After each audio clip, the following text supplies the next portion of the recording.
بعض لوگوں کو بڑی غلطی لگتی ہے، وہ کہتے ہیں حضور کے بیٹوں کا نام شاید طیب بھی تھا اور طاہر بھی تھا۔ یہ طیب طاہر آپ کے بیٹوں کا نام نہیں تھا۔ بہت سارے لوگ بلکہ بڑے اچھے خاصے پڑھے لکھے لوگ جو ہیں وہ بھی حضور کے بیٹوں کے نام طیب طاہر لکھ دیتے ہیں، حالانکہ حضور صلی اللہ علیہ وسلم کے کسی بیٹے کا نام طیب اور طاہر نہیں تھا۔ آپ کا پہلا بیٹا القاسم تھا، دوسرا بیٹا عبداللہ تھا۔ عبداللہ کے لقب دو تھے، حضور اس کو طیب پکارتے تھے اور ماں اس کو طاہر پکارتی تھی۔ یہ آپ کا لقب تھا، نام عبداللہ تھا۔ اور ایک بیٹا حضور کا نام ابراہیم تھا، جو بی بی ماریا قبطیہ سے، جو مقوقس نے حضور کو ہدیہ بھیجا تھا، اس میں اس عورت سے پیدا ہوئی۔ اور قاسم جو ہے تقریباً وہ بھی 6-7 سال کی عمر میں فوت ہو گئے، عبداللہ بھی صغر سن میں فوت ہو گئے، اور ابراہیم جو ہیں وہ تو ابھی دودھ پینے کی عمر میں تھے کہ فوت ہو۔ اس لیے ایک صحیح حدیث مبارک میں ہے، حضور نے فرمایا ان لہ برزۃ فی الجنہ، میرے بیٹے کے لیے اللہ نے جنت میں بھی دایا کا انتظام کیا ہے، وہ جو دودھ پلاتی ہے۔ اور حضور نے یہ بھی فرمایا تھا کہ اگر میرے اوپر نبوت کا دروازہ بند نہ ہو جاتا تو شاید میرا بیٹا ابراہیم جو ہے یہ بھی اللہ کا نبی ہے۔ اتنی شان۔ اور آپ کی 4 بیٹیاں تھیں، سیدہ فاطمہ، سیدہ زینب، سیدہ رقیہ، سیدہ ام کلثوم رضوان اللہ تعالی علیہن اجمعین۔ یہ سب کے سب جو ہیں بی بی خدیجہ کی پتنی۔ اور اسی سے دشمنان اسلام، دشمنان دین کا یہ پراپگنڈا کہ حضور نے اتنی شادیاں کی اور حضور نے اتنی شادیاں کی اور حضور نے اتنی شادیاں کی، جیسے رشدی بدبخت نے لکھا، تسلیمہ نسرین نے لکھا، اور اسی قسم کے ملعونین جن کو اصل میں تو بغض ہے اسلام سے اور دین محمد مصطفیٰ صلی اللہ علیہ وسلم سے، اور پھر وہ الزام لگانے میں بہانوں کی تلاش میں ہوتے ہیں کہ کوئی ہمیں موقع مل جائے تو ان نے یہ ثابت کرنے کے لیے کہ دیکھو جی ہمارے نبی عیسیٰ علیہ السلام نے تو ایک بھی شادی نہیں کی اور حضور پاک نے تو 11 شادیاں فرمائیں، تو نعوذ باللہ آپ کو تو بس عورتوں کا ہی ہر وقت خیال تھا کہ جہاں گئے شادی کر لی، جہاں گئے شادی کر لی۔ تو یہ ایک الزام ہے جس کی کوئی حقیقت۔ آپ خود اندازہ فرمائیں کہ آپ کے بچے کی عمر اگر 25 سال ہو تو آپ اس کے لیے 40 سال کی بیوی نہیں ڈھونڈتے۔ اور خاص طور پہ آپ تو ڈاکٹر ہیں ماشاءاللہ، پڑھے لکھے لوگ ہیں، سمجھدار ہیں، آپ دیکھ لیں کہ سرزمین مکہ کی گرمی ہو تو 40 سال کی عمر کے بعد عورت میں رہتا کون سی جوانی رہتی؟ چلو ٹھنڈے علاقے کی عورتیں تو پھر بھی بیچاری کچھ لمبی زندگی گزار لیں گی صحت کی، لیکن سرزمین مکہ کی گرمی ہو اور یہاں پر کھجور کی غذا ہو تو 40 سال کے بعد عورت میں باقی کیا رہ جاتا ہے کہ نعوذ باللہ اس کے لیے محض شہوانی جذبے سے شادی کی جائے، پھر آدمی کنواری لڑکی سے شادی کرے۔ اور حضور نے تو جب تک بی بی خدیجہ زندہ رہی 25 سال تک اور کوئی شادی نہیں، یعنی حضور صلی اللہ علیہ وسلم کی عمر 25 سال، زوجہ کی عمر 40 سال، اور حضور پھر 50 سال کی عمر پہ پہنچ گئے اور آپ نے کوئی شادی نہیں کی۔ تو جو جوانی کا حصہ تھا حضور کا وہ تو سارا بی بی خدیجہ کے ساتھ گزر گیا۔ تو جس سے ثابت ہوا کہ حضور کی کوئی شادی جو تھی دراصل وہ اپنے منشے سے نہیں تھی، بلکہ یہاں بھی میرے اللہ کی نگرانی تھی اور اللہ کے فیصلے تھے۔ اس لیے حضور صلی اللہ علیہ وسلم کی بعد میں شادی ہوئی بی بی عائشہ سے، بعد میں شادی ہوئی بی بی صفیہ سے، بی بی ام سلمہ سے، وہ بھی بوڑھی عورت تھی، بی بی سودا سے، وہ بھی بوڑھی عورت تھی۔ بی بی صفیہ سے کیوں ہوئی کہ خیبر کے سردار کی بیٹی تھی۔ سب لوگوں نے کہا کہ حضور سردار کی بیٹی ہے، اچھا ہے کہ اگر آپ نے کسی اور کو دینا ہے باندی بنا کے تو بہتر ہے اپنی باندی بنا لے تاکہ کچھ تو ان سرداروں کی عزت ہو جائے۔ تو حضور صلی اللہ علیہ وسلم نے اس بنا پہ شادی کی۔ اور پھر سب سے بڑی بات یہ ہے کہ جس نبی کے اٹھنے پہ سونے پہ بھی اللہ کا پہرا ہو، اس پیغمبر کی شادیاں منشاء خداوندی کے بغیر کبھی ہو سکتی؟ یہی وجہ تھی کہ جب سیدہ عائشہ صدیقہ رضی اللہ تعالی عنہا پہ تہمت لگی، منافقین نے تہمت لگا دی، تو حضور صلی اللہ علیہ وسلم نے بڑا لمبا واقعہ ہے، قرآن میں بھی موجود ہے، حضرت عمر سے پوچھا کہ عمر تمہاری کیا رائے ہے کہ بی بی عائشہ پہ تہمت لگا دی گئی ہے، میں اس کا کیا کروں؟ بی بی عائشہ کو چھوڑ دوں، طلاق دے دوں، کیا حل کروں؟ تو حضرت عمر نے کہا حضور پہلے تو یہ آپ کا داخلی معاملہ ہے، اس میں مجھے حق نہیں ہے دخل دینے کا، لیکن اگر آپ سے رائے لیتے ہیں تو مجھے بھی اجازت ہے کہ میں آپ سے 1-2 باتیں پوچھ لوں، آپ ناراض تو نہیں ہوں گے؟ حضور نے فرمایا کہ نہیں۔ تو حضرت عمر نے پوچھا کہ یا رسول اللہ بی بی عائشہ سے جو شادی ہے یہ آپ نے اپنے منشے سے کی ہے یا حکم خداوندی سے؟ حضور نے فرمایا کہ نہیں، اللہ کا حکم ہے، وہ تو جبریل اس کی تصویر لے کر بھی میرے پاس آئے تھے، یہ تو اللہ کا حکم ہے۔ تو اس نے کہا حضور ہمیں اپنے بیٹوں کے لیے اچھی لڑکی مل جاتی ہے، اللہ کو اپنے نبی کے لیے پاک لڑکی نہیں ملی، ایک غلط لڑکی ڈھونڈ لی اللہ نے آپ کے لیے، یہ تو پھر اللہ میں نقص ہوا، اور اللہ تو ہر نقص سے پاک ہے۔ اور اس کے بعد نے کہا حضور میرا مجھے ایک دوسرا سوال بتا دیں، پھر آپ کی مرضی جو فیصلہ کریں، آپ کے بدن مبارک پر یہ اڑتی ہوئی مکھی جو ہے گندی ہے بیٹھتی ہے؟ حضور نے فرمایا کہ نہیں۔ نے کہا حضور آپ پر اللہ گندی مکھی تو نہیں بیٹھنے دیتے، آپ کے بستر پر ناپاک عورت کو بیٹھنے دیں؟ فسریان رسول اللہ، حضور کا چہرہ کھل۔ حضور نے فرمایا عمر تمہاری رائے بڑی عجیب ہے، اور گھر پہنچی اور اللہ کا قرآن نازل ہو گیا بی بی عائشہ کی صفائی میں۔ تو اس لیے میرے کہنے کا مقصد یہ تھا کہ اگر صرف سیرت رسول کے اس پہلو پہ آپ غور کریں کہ حضور کی شادیاں کیوں ہوئیں، کب ہوئیں، کیا عمر تھی، تو آپ حیران ہو جائیں گے کہ یہ بھی سیرت کا ایک عظیم پہلو ہے جس کو دشمنوں نے حضور پر اعتراض کا ذریعہ بنا دیا۔ اللہ تبارک و تعالی آپ کو مجھے حضور کی سیرت پہ چلنے کی توفیق دے۔ اللہم صلی علی سیدنا محمد وعلی آل سیدنا محمد۔ برادران اسلام، دروس سابقہ میں ہم نے سیرت پاک صلی اللہ علیہ وسلم، سیرت سیدنا محمد مصطفیٰ حبیب کبریا صلی اللہ علیہ وسلم کے کچھ پہلوؤں پہ بات کی تھی۔ حضور صلی اللہ علیہ وسلم کی ولادت مبارکہ کا ذکر، پھر حضور صلی اللہ علیہ وسلم کی رضاعت مبارکہ، پھر آپ کا مکہ مکرمہ میں واپس تشریف لے آنا، عبد المطلب کی کفالت کا زمانہ، اور اس کے بعد پھر حضور صلی اللہ علیہ وسلم کا عبد المطلب کی موت کے بعد اپنے چچا ابی طالب کی کفالت میں آنا،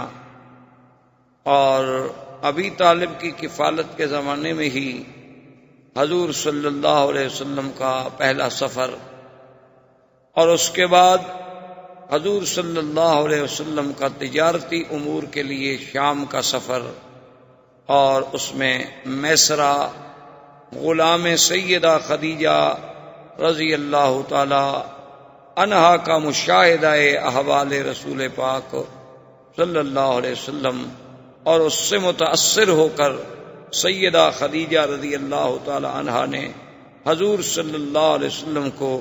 خود دعوت نکاح پیش کی، اور حضور صلی اللہ علیہ وسلم نے اس دعوت کو قبول فرما لیا، اور آپ کا پہلا نکاح جو ہے وہ سیدہ خدیجہ رضی اللہ تعالی عنہ سے سر انجام پایا۔ یہاں تک ہم نے باتیں عرض کی تھی۔ اصل میں 2-4 روز سے مجھے تکلیف تھی، 1-2 دن حرم میں درس بھی 1-2 درس نہیں ہو سکے، لیکن آج ہمارے ایک بزرگ مدینہ منورہ سے تشریف لائے تھے، تو سیرت بھی مدینے والے کی اور مدینہ منورہ کا مہمان بھی ہو تو یہ مناسب نہیں تھا کہ میں چھٹی کروں، ورنہ حقیقتاً مجھ میں اتنی ہمت نہیں تھی، اور نہ ہی مزید بولنے سے اور گلے پہ اثر، لیکن بہرحال جب اللہ کی رحمت ہوگی تو سب باتیں خود بخود ٹھیک ہو جائیں گی۔ تو سیدہ خدیجہ الکبریٰ رضی اللہ تعالی عنہا دنیا کائنات میں وہ سب سے خوش نصیب خاتون ہیں، وہ سب سے خوش قسمت خاتون ہیں کہ جن کے مقدر میں سرکار دو عالم صلی اللہ علیہ وسلم کی زوجیت کا شرف آیا اور سب سے پہلے آیا۔ اسی لیے روایات میں یہ بات موجود ہے کہ کامل من الرجال کثیرون، کہ مردوں میں تو بہت کامل پیدا ہوئے، بڑے بڑے کامل پیدا ہوئے، اللہ کے نبی پیدا ہوئے،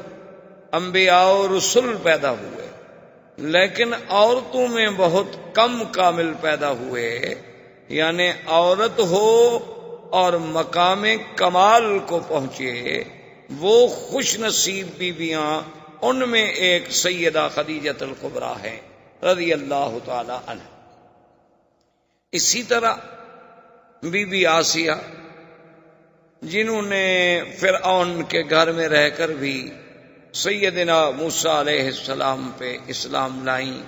ایمان لائیں، اور اسی طرح بی بی مریم علیہ السلام جو سیدنا عیسیٰ علیہ السلام کی والدہ ہیں،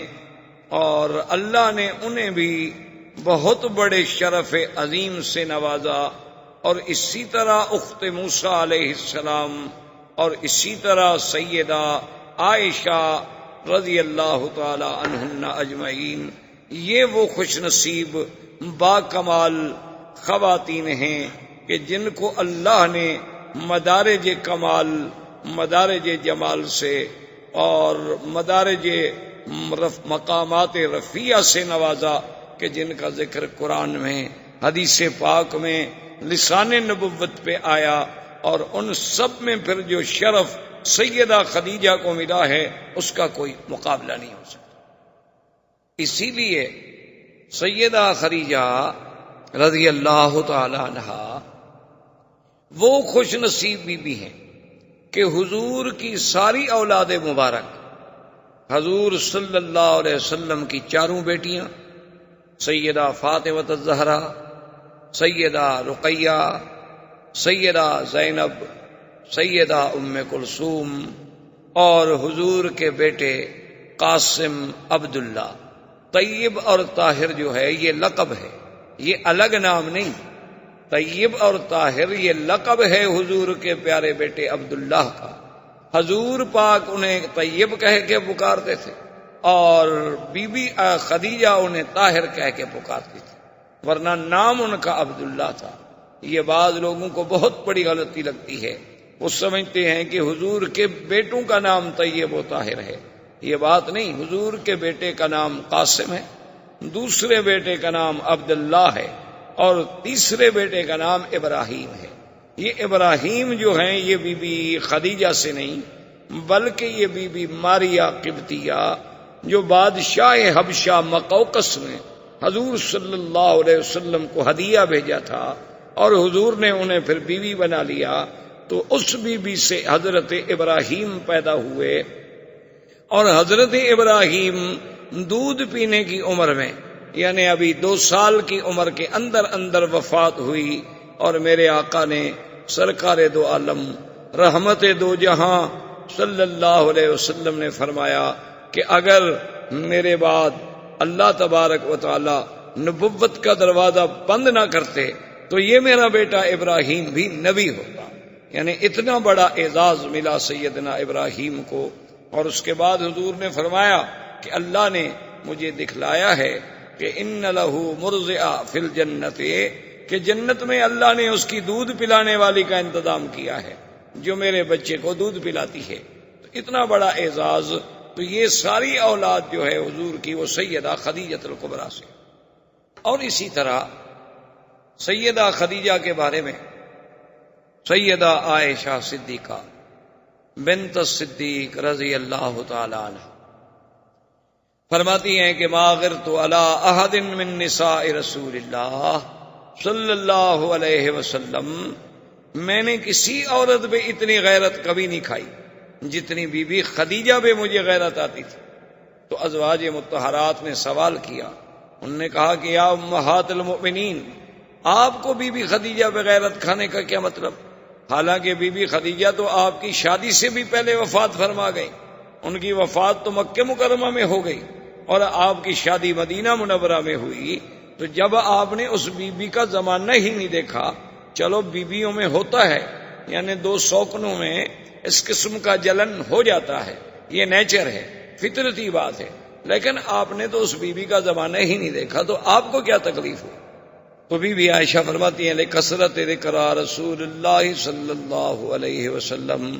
کہ میرے محبوب کا ہر وقت اس کا ذکر کرنا کہ ہاکذا قالت خدیجہ، ہاکذا فعلت خدیجہ، خدیجہ نے یہ کہا، خدیجہ نے یہ کہا، خدیجہ نے یہ کہا، خدیجہ نے یہ کہا۔ تو جب محبوب کی زبان سے کسی دوسرے کا نام سنوں تو غیرت تو آتی ہے۔ تو اس لیے مجھے بی بی خدیجہ رضی اللہ تعالی عنہا پہ سب سے زیادہ غیرت آتی تھی کہ جب حضور کو کوئی ہدیہ پہنچتا، کوئی چیز آتی، فرماتے کہ خدیجہ کی سہیلیوں کو بھیجو، فلاں خدیجہ کی بہن بنی ہوئی تھی اس کو بھیجو۔ تو ایک دن بی بی عائشہ جوش میں آ گئیں اور انہوں نے کہا کہ یا رسول اللہ صلی اللہ علیہ وسلم، ایک مدت بیت گئی، بی بی خدیجہ فوت ہو گئیں اور پھر وہ بیوہ عورت تھی، ان کے آپ سے پہلے 2 شوہر تھے،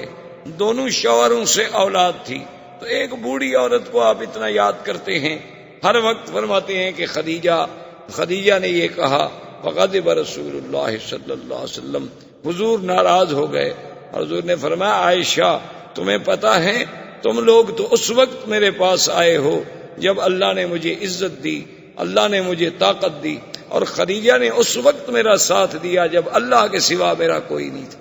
تو خدیجہ کے تو مجھ پہ احسان ہے،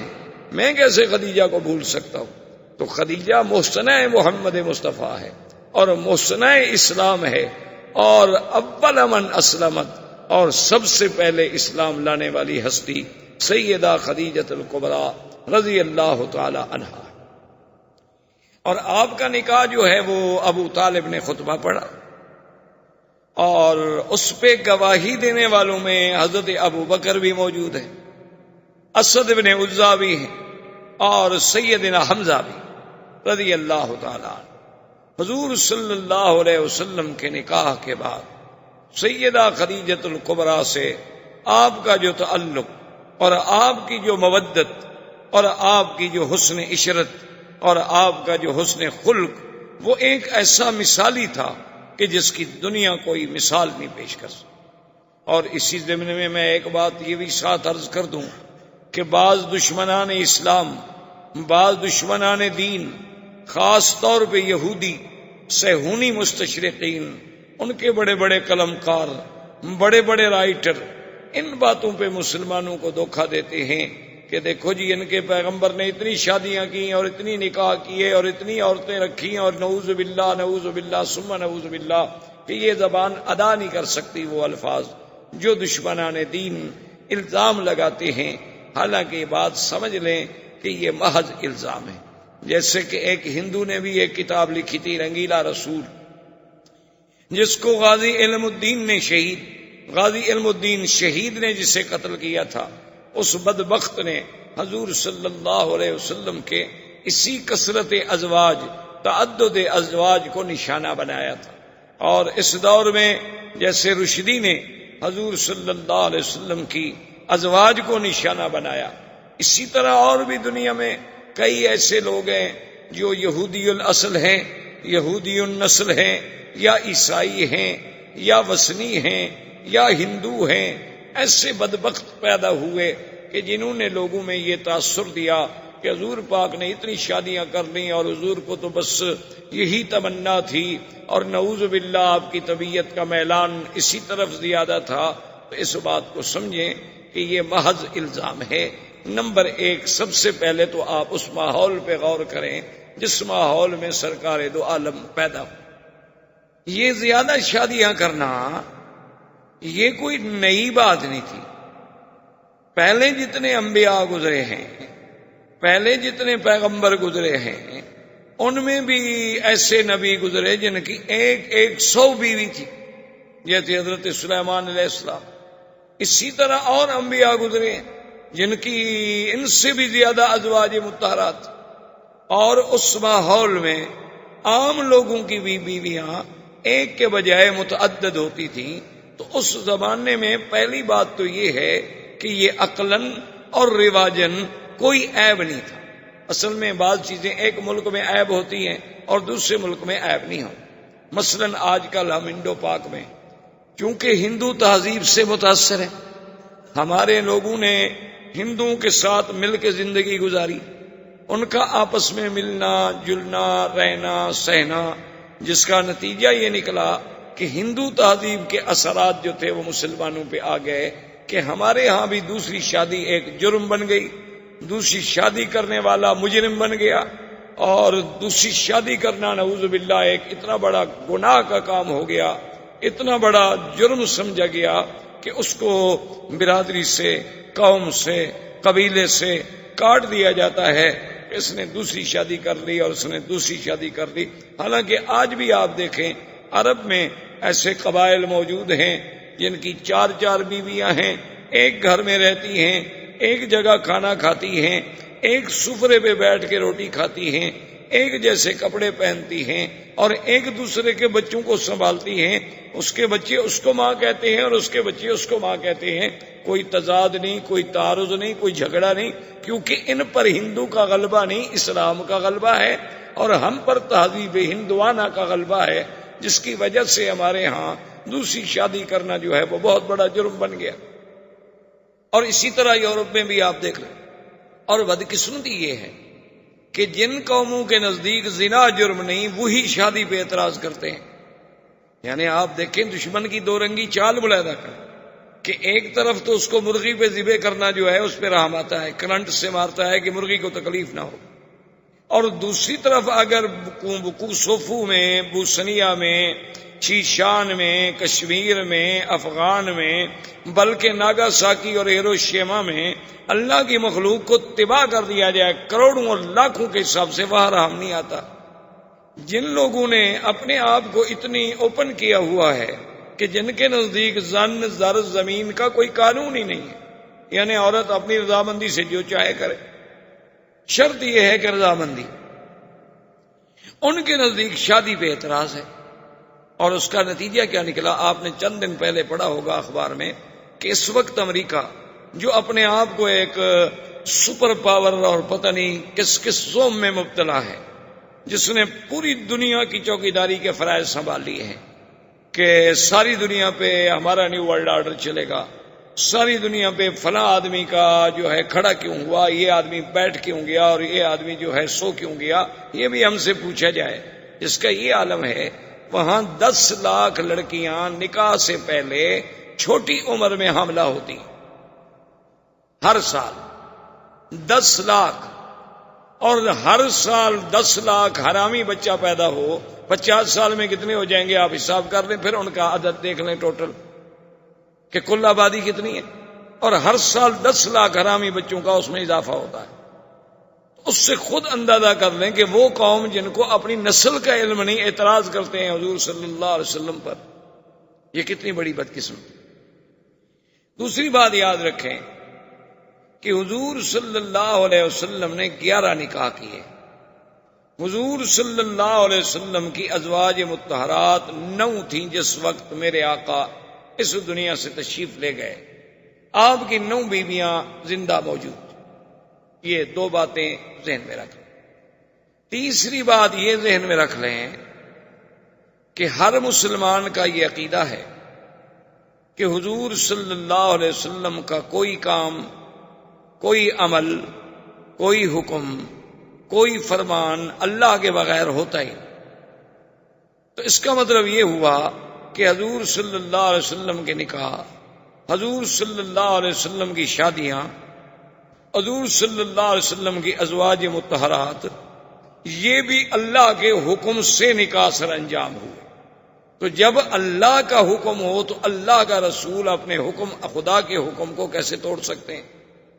یہ بات ذہن میں رکھ لیں۔ اور اس کے ساتھ اب سیرت کا بھی ایک پہلو دیکھیں۔ سارے قرآن میں آپ نظر ڈالیں، پہلے تو نظام عالم یہ ہے، سنت اللہ یہ ہے کہ اللہ قرآن میں عورتوں کا ذکر زیادہ نہیں فرماتے، بلکہ وہ مردوں کے تابع ہو کے ایک حکم عام دے دیا جاتا۔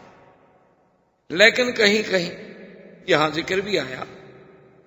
تو وہاں لفظ امرأہ استعمال کیا گیا۔ یاد رکھو، ایک لفظ ہے امرأہ، ایک لفظ ہے زوجہ۔ ان دونوں لفظوں میں جو فرق ہے وہ لغت کے ماہرین عرب سمجھتے ہیں کہ زوج، زوجہ، زوجہ جو ہے یعنی یہ ایک برابری کا لفظ ہے۔ زوج 2 عدد، جو دونوں چیزیں برابر ہیں اس کو کہتے ہیں زوج۔ تو زوجہ اور زوج یعنی گویا کہ یہ دونوں ایک ہی گاڑی کے 2 پہیے ہیں اور برابر ہیں۔ امرأہ میں وہ معنی نہیں ہوتا، اس میں آتا ہے مطلقاً عورت۔ امرأہ کا معنی ہوتا ہے مطلق عورت۔ زوجہ کا معنی ہوتا ہے کہ زوج کی برابری کرنے والی عورت۔ دونوں کو ذرا سمجھنے کی کوشش کریں. اچھا اب دیکھو، ایک آدمی اگر عرب میں مثلا دوسری شادی کر لے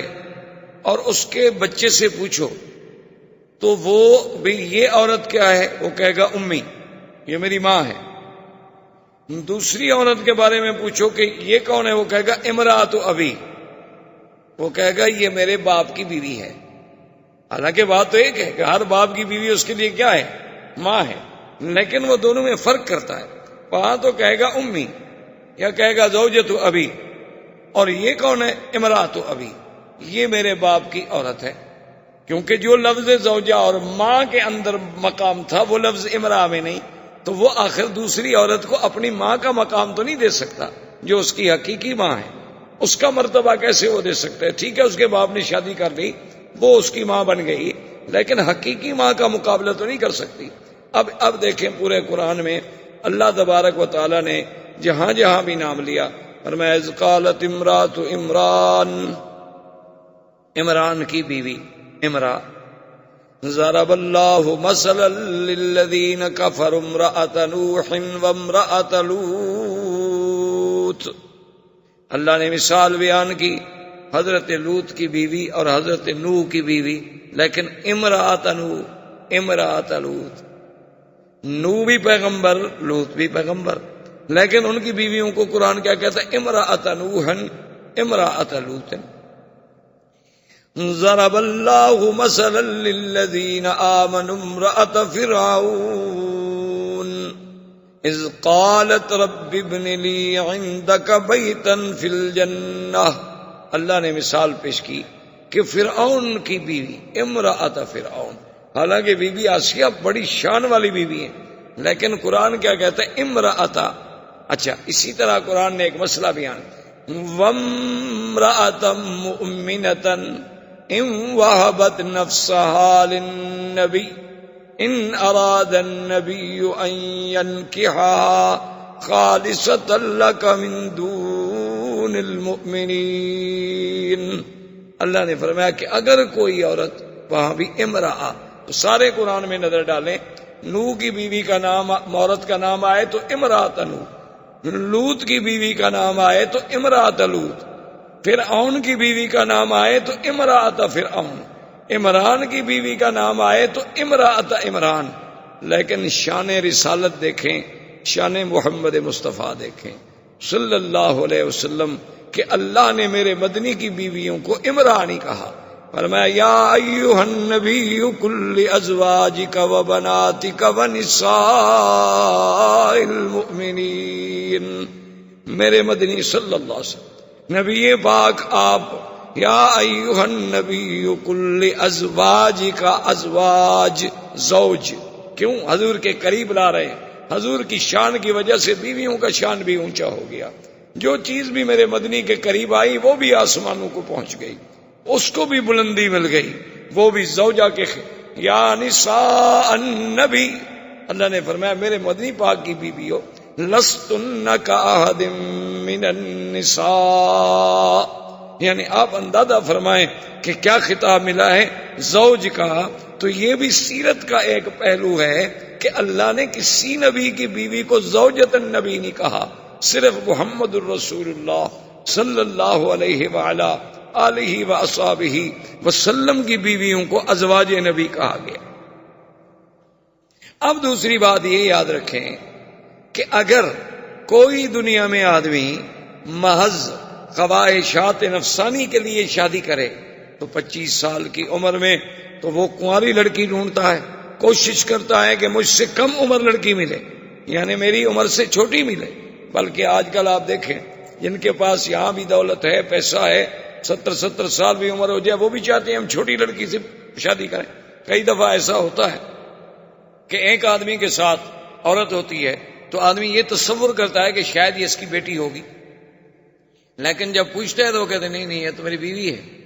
تو یعنی آج کا بندہ بھی اگر وسائل ہیں تو وہ یہ چاہتا ہے کہ میری عمر 70 سال ہو تو بیوی مجھے 15 سال کی ملے، 20 سال کی ملے، 25 سال کی ملے، کیونکہ ہم پر خواہش نفس زیادہ غالب ہے. اور سرکار دو عالم، محبوب رب العالمین، رحمت دو جہاں اور معصوم سیدنا محمد مصطفیٰ صلی اللہ علیہ وسلم، آپ دیکھیں کہ 25 سال عین شباب کا کمال ہے، اور پہلی شادی کس سے ہوتی ہے؟ سیدہ خدیجہ الکبریٰ، جن کی عمر 40 سال۔ چلو 1 منٹ کے لیے ہم دشمنوں کی بات مان لیں کہ جی وہ تو ایک ضرورت تھی، اور امیر عورت تھی، اور سردار قبیلے کی عورت تھی، حضور کو اپنے تحریک چلانے کے لیے سرمایہ کی ضرورت تھی، تو حضور پاک نے ایک عورت سے شادی کر لی۔ چلو اس کے بعد تو حضور فوراً اس کا مال لینے کے بعد اور شادی کر لیتے، لیکن حضور پاک نے 25 سال سے لے کر 50 سال کی عمر مبارک تک اور کوئی شادی نہیں کی، یعنی 25 سال صرف حضور پاک کے گزرے تو سیدہ خدیجہ کے ساتھ، جو ایک بوڑھی عورت ہیں، 40 سال کی عمر رسیدہ ہیں، پہلے 2 مردوں کی بیوی رہ چکی ہیں، تو سمجھ آیا کہ حضور کا خواہشات نفسانی کا تو کوئی مسئلہ ہی نہیں تھا۔ اور پھر حضور صلی اللہ علیہ وسلم کا اپنے وجود مبارک پر اتنا اللہ نے انہیں کنٹرول عطا فرمایا تھا کہ بی بی عائشہ فرماتی ہیں کہ جب چاہو حضور کو دیکھو روزے رکھ رہے ہیں تو معلوم ہوتا تھا کہ افطار ہی نہیں کریں گے، اور افطار کر لیا تو معلوم ہوتا تھا روزے بھی نہیں رکھیں گے، اور کبھی دن میں بھی روزہ، رات میں بھی روزہ، دن میں بھی روزہ، رات میں بھی روزہ۔ اچھا، اور بیویوں پہ نظر ڈالیں، بی بی ام سلمہ پہ نظر ڈالیں، بی بی سودا پہ نظر ڈالیں، جن کے بڑھاپے کا یہ عالم تھا کہ انہوں نے کہا کہ یا رسول اللہ، ہمیں تو اب کوئی خواہش ہی نہیں ہے، لہذا ہمارا دن جو ہے وہ بی بی عائشہ کو دے دیا جائے، یعنی وہ بھی بوڑھی عورت ہے۔ اچھا، اصل وجہ کیا تھی شادیوں کی؟ اس میں اللہ کی حکمت تھی۔ بی بی زینب سے کیوں شادی ہوئی؟ تاکہ جاہلیت کی رسم ٹوٹے۔ جاہلیت میں ایک رسم تھی کہ جس کو کہہ دیتے تھے کہ یہ میرا بیٹا ہے، زبانی بیٹا بنا لیتے، تو اس بیٹے کی بیوی کو بھی وہ حقیقی بیٹے کی بیوی کے برابر سمجھتے تھے کہ اس سے بھی نکاح حرام ہے۔ کیوں؟ یہ بیٹا جو ہم نے کہہ دیا۔ تو اللہ پاک نے اس قانون کو توڑا کہ یہ رسم جاہلیت ہے، صرف بیٹا کہہ دینے سے کوئی بیٹا نہیں بن جاتا۔ اب حضرت زید رضی اللہ تعالی عنہ، جنہیں حضور نے اپنا بیٹا بنایا اور جن کو سارے صحابہ کہتے تھے زید بن محمد صلی اللہ علیہ وسلم، یہ زید کون ہے؟ اصل میں یہ زید بن حارثہ۔ ان کو راستے میں کسی نے پکڑ لیا۔ قبیلے آتے ہیں نا، سفر کرتے ہیں، راستے میں قبیلے والوں نے پکڑ لیا، مکے میں آ کے بیچ دیا کہ یہ غلام ہے، حالانکہ وہ بیچارے غلام نہیں تھے۔ بک گئے جب، تو پھر بی بی خدیجہ نے خریدا، تو اب یہ غلام بن گئے بی بی خدیجہ کے۔ تو جب سرکار دو عالم صلی اللہ علیہ وسلم کی شادی ہوئی تو بی بی خدیجہ نے زید کو دیا حضور کے حوالے کہ آپ آج کے بعد میرے غلام نہیں ہوں گے بلکہ غلام ہوں گے محمد مصطفیٰ کے، اور آپ نے حضور صلی اللہ علیہ وسلم کی خدمت کرنی ہے۔ حضرت زید حضور کے اتنے قریب آئے، اتنی خدمت کی، حضور نے خوش ہو کے انہیں اپنے بیٹے کا لقب دے دیا اور فرمایا کہ زید تم غلام نہیں، تم میرے بیٹے ہو۔ تو لہذا لوگوں نے بھی انہیں زید بن محمد، زید بن محمد صلی اللہ علیہ وسلم کہہ کے پکارنا شروع کیا۔ اب اللہ کی شان دیکھیں کہ ان کے والد حارث وہ جناب تلاش کرتے کرتے کرتے کرتے مکے میں پہنچ گئے، اور انہیں پتہ لگا کہ تمہارا بیٹا تو یہاں موجود ہے زید۔ انہوں نے جا کے زید کو پکڑا، جب پکڑا تو پہچان لیا، آخر بیٹا بیٹا ہوتا ہے۔ انہوں نے کہا کہ بیٹا میں تو مدت ہو گئی تمہیں ڈھونڈتے ڈھونڈتے، باپ ہے، اولاد تو بڑا ایک سب سے بڑی کمزوری ہے انسان، یعنی اللہ تبارک و تعالی رحمت فرمائے انما اموالکم و اولادکم فتنہ، اولاد اور مال جو ہے سب سے بڑی آزمائش۔ تو بڑی محبت کے ساتھ ملے اور نے کہا کہ اچھا ہوا تم مجھے مل گئے، اور تم مہربانی کرو میرے ساتھ چلو، اور وہ حضور کی خدمت میں حارث، انہوں نے آگے عرض کیا کہ یا محمد صلی اللہ علیہ وسلم، یہ میرا بیٹا ہے زید، یہ غلام نہیں ہے، ہم تو پیچھے بڑے آزاد قبیلے کے لوگ ہیں، اس میں غلامی کوئی نہیں، یہ تو سفر کر رہا تھا، قبیلے والوں نے ظلم کیا، پکڑ لیا، مکے میں آ کے بیچ دیا، اور اب مجھے پتا چلا ہے کہ یہ آپ کا غلام ہے،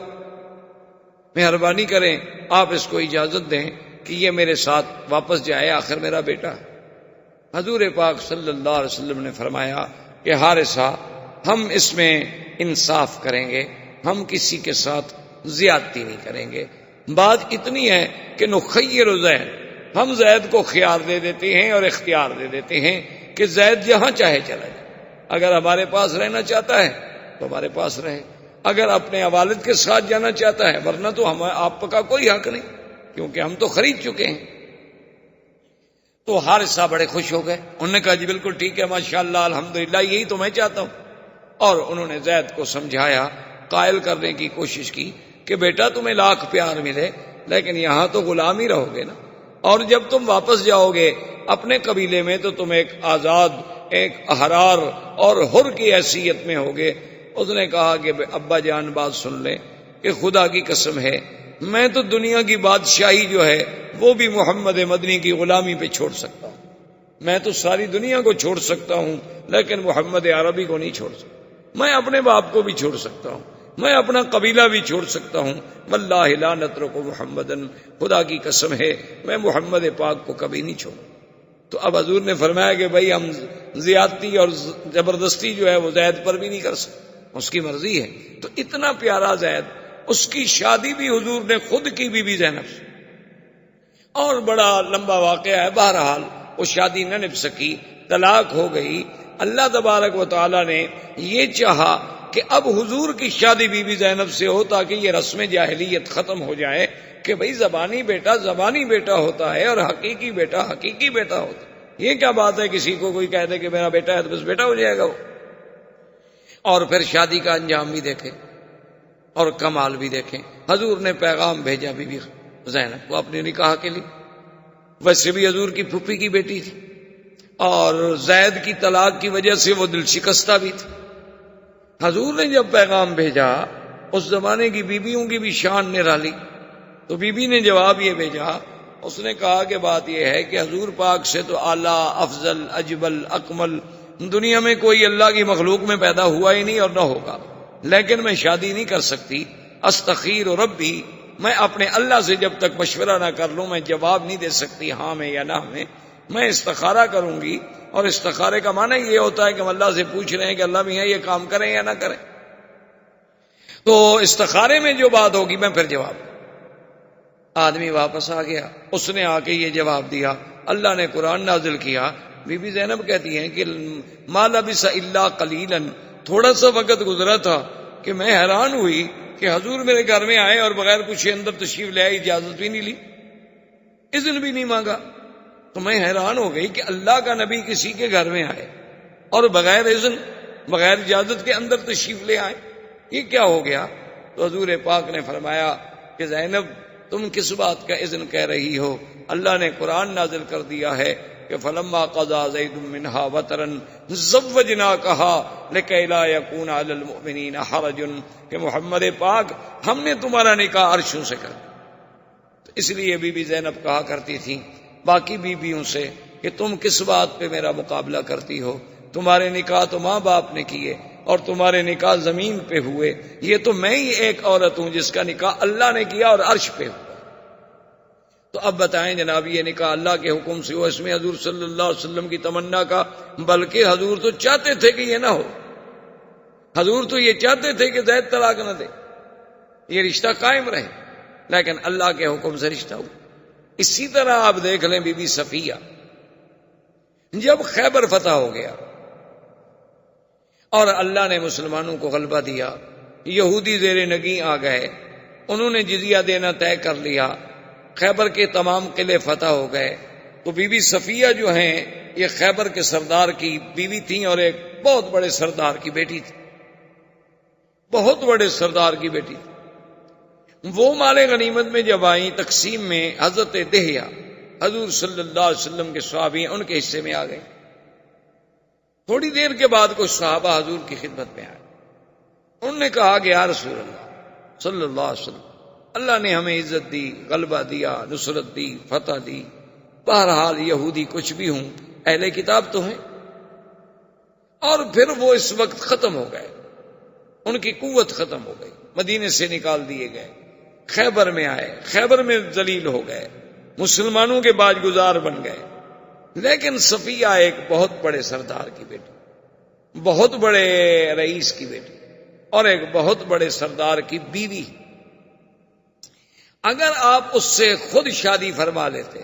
تو کم از کم ان کی شان رہ جاتی، ان کی دلجوئی ہو جاتی، اور یہی بات جو ہے شاید ان کے اسلام میں آنے کا ذریعہ بن جاتی۔ حضور صلی اللہ علیہ وسلم نے فرمایا کہ ہاں بات تو ٹھیک ہے، لیکن وہ تو دہیا کے حصے میں آ گئی، میں تو اپنے صحابی سے کچھ کہنے کے لیے تیار نہیں ہوں، جس کے مقدر میں نصیب میں تھی باندھی اسی کو مل گئی۔ صحابہ نے حضرت دہیا سے پوچھا تو نے کہا واللہ، اب دیکھیں سارا سلسلہ قدرت کی طرف سے ہو، انہوں نے کہا واللہ، انہوں نے کہا خدا کی قسم ہے میں نے تو اس وقت تک بی بی صفیہ کو دیکھا ہی نہیں، باوجود اس کے وہ میرے حصے میں آ گئی، لیکن میں نے تو نظر ہی نہیں پڑی۔ اگر حضور چاہتے ہیں تو میرا تو اپنا جسم و جان قربان ہے، چاہے جائے کہ ایک جاریہ، ایک غلام لڑکی جو مجھے ملی ہے میں حضور کے لیے قربان نہ کر سکوں، یہ کوئی بات ہے؟ تو بہرحال حضور صلی اللہ علیہ وسلم نے اس وجہ سے شادی کی۔ اب اس بات کو دیکھیں کہ جب شادی ہو گئی تو بی بی صفیہ کے چہرے پر ایک نشان، تو سرکار دو عالم رحمت للعالمین حبیب کبریا حضرت محمد مصطفیٰ صلی اللہ علیہ وسلم، آپ نے ایک دن پوچھا کہ صفیہ ما ھذا، یہ کیا نشان؟ اس نے کہا حضور نہ پوچھیں تو اچھا ہے۔ حضور نے فرمایا اب تو میں نے پوچھ لیا۔ انہوں نے کہا حضور پھر آپ کو شاید میرا جواب ناگوار گزرے۔ آپ نے فرمایا وہ بھی نہیں، جو بات ہے بتا دو۔ انہوں نے کہا حضور بات یہ ہے اتنا عرصہ قبل میں نے خواب دیکھا تھا کہ ایک آسمان سے چاند اترا ہے اور میرے ساتھ آ کے بستر پہ لیٹا ہے، یہ میں نے خواب دیکھا۔ تو صبح میں نے یہ خواب جو ہے اپنے شوہر کو بتلایا کہ میں نے رات یہ خواب دیکھا ہے کہ آسمان سے ایک چاند آتا ہے اور آ کے میرے پہلو میں میرے بستر پہ لیٹ جاتا ہے، تو میرے خامد نے غصے میں آ کے مجھے مارا تو یہ میرا زخم ہو گیا۔ اس نے کہا اچھا حل تریدین ازواجک بمحمد، یہ خواب تم اس لیے دیکھ رہی ہو کہ تم محمد مصطفیٰ کی بیوی بننا چاہتی ہو، حالانکہ وہ تو یہودی۔ اور چاند دیکھنے سے بھی کیا ہو گیا، ان کو پتا تھا کہ یہ چاند کی تشبیہ جو ہے اس دنیا میں اگر کسی کے ساتھ تھوڑی سی بھی مماثلت کرتی ہے تو وہ صرف حضور صلی اللہ علیہ وسلم کی ذات۔ تو اب شادی سے پہلے اس کا خواب آنا اور وہ اللہ کے حکم کے بغیر تو خواب نہیں ہو سکتا۔ اسی طریقے سے آپ دیکھیں بی بی صفیہ کے علاوہ اور بی بی جو ہے سیدہ حفصہ، اسی طریقے سے حضور صلی اللہ علیہ وسلم کی جتنی بیویاں، بی بی میمونہ، یہ جو آپ مدینہ منورہ جاتے ہیں نا نوریہ کے قریب جن کا مزار ہے، یہ وادی صرف ہے، یہ بی بی میمونہ یہاں سے ہیں، اور ان کا بھی عجیب بات ہے کہ ولدت بالصرف ونکحت بالصرف وتزوج بها بالصرف وماتت بالصرف، کہ بی بی پیدا بھی اسی علاقے میں ہوئی، نکاح بھی اسی جگہ ہوا، حضور نے بی بی بھی اسی جگہ بنایا، اور پھر موت بھی اسی جگہ آئی اور دفن بھی اسی جگہ ہوئی۔ اسی طریقے سے آپ دیکھ لیں حضور صلی اللہ علیہ وعلا آلہ واصحابہ وسلم کی ایک بی بی ہیں جویریہ۔ یہ جویریہ جو ہیں یہ نضر بن حارث کی بیٹی ہیں۔ نضر بن حارث جو ہیں یہ بنی المصطلق کا بہت بڑا سردار ہے،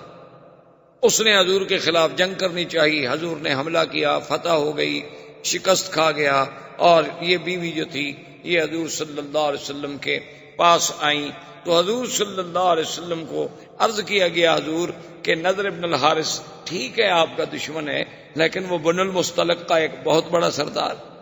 اور یہ سردار کی بیٹی ہے، اگر یہ آپ کے گھر میں آ جائے تو تالیف قلب ہو جائے گی۔ حضور صلی اللہ علیہ وسلم نے قبول کیا تو بی بی عائشہ فرماتی تھی کہ اس بیوی جیسی، بی بی جویریہ جیسی عورت خوش قسمت میں نے کوئی نہیں دیکھی۔ تو لوگوں نے پوچھا کہ بی بی وہ کیسے؟ انہوں نے کہا کہ جب حضور نے شادی کر لی تو جس صحابی کے گھر میں کوئی بی بی باندی بن کے، کنیز بن کے ملی تھی اسی خاندان سے، فَآتَقُوهُمْ فَأُوتِقَتْ 100 امرأة، انہوں نے کہا، سب نے کہا بھی آزاد کر دو، اب تو ان کا حضور سے رشتہ ہو گیا، حضور کے رشتہ داروں کو ہم گھر میں غلام بنا کے کیسے رکھیں، کنیز بنا کے کیسے رکھیں؟ تو اس بیوی کی وجہ سے 100 لڑکی کو آزادی ملی، تو اس جیسی خوش قسمت بیوی کیسے ہو سکتی؟ بی بی ام حبیبہ ابو سفیان کی بیٹی، پہلا خاوند جب فوت ہو گیا، حضور صلی اللہ علیہ وسلم سے شادی ہوئی تو ایک ایک نکاح پہ آپ نظر دوڑائیں ایک نکاح میں بھی حضور صلی اللہ علیہ وسلم کی خواہش نفسانی یا حضور صلی اللہ علیہ وسلم کی تمنا آپ کو نظر نہیں آئے گی، بلکہ اللہ کا احکام، اسلام کا پھیلانا، دین اسلام کی قوت کا ذریعہ بننا، اور وہ دین جس نے قیامت تک چلنا ہے۔ حضور کی داخلی زندگی کے بارے میں ہمیں کون خبر دیتا؟ یعنی خارجی زندگی تو صحابہ کے سامنے ہے، لیکن حضور کی داخلی زندگی، حضور کے گھر کی زندگی، حضور کی نیند، حضور کی تہجد، حضور کا رات کا پڑھنا، حضور صلی اللہ علیہ وسلم کا گھروں میں بیٹھنا، حسن معاشرت، یہ ساری چیزوں کا سبق کون دے سکتا تھا؟ اس لیے اللہ کو منظور یہ تھا کہ حضور صلی اللہ علیہ وسلم کی تعدد ازواج ہوں، تاکہ یہ بھی ایک ذریعہ بنے دین مصطفیٰ صلی اللہ علیہ وسلم کو پورے عالم میں پھیلنے۔ اور پھر عدل دیکھیں، اللہ نے ہر مسلمان مرد کے لیے 4 بیویوں کی اجازت دی کہ ہر آدمی 4 بیویاں کر سکتا۔ قرآن پاک میں موجود ہے، فَانكِحُوا مَا طَابَ لَكُم مِّنَ النِّسَاءِ مَثْنَىٰ وَثُلَاثَ وَرُبَاعَ فَإِنْ خِفْتُمْ أَلَّا تَعْدِلُوا فَوَاحِدَةً، یعنی اگر چاہو تو 4 عورتوں سے شادی کر سکتے، بھائی یک وقت ایک آدمی اپنے گھر میں 4 بیویاں رکھ سکتے۔ اچھا، اب اگر فرض محال ایک بیوی مر جائے، 3 ہو گئی، تو پھر چوتھی شادی اور کر سکتا۔ 2 بیویاں مر جائیں تو اب 2 شادیاں اور کر سکتا ہے۔ فرض محال خدا نہ کرے جھگڑا ہو گیا، اس نے ایک بیوی کو طلاق دے دی، تو پھر 3 بچ گئی، تو اب ایک اور بیوی کر سکتا ہے۔ لیکن ادھر دیکھیں،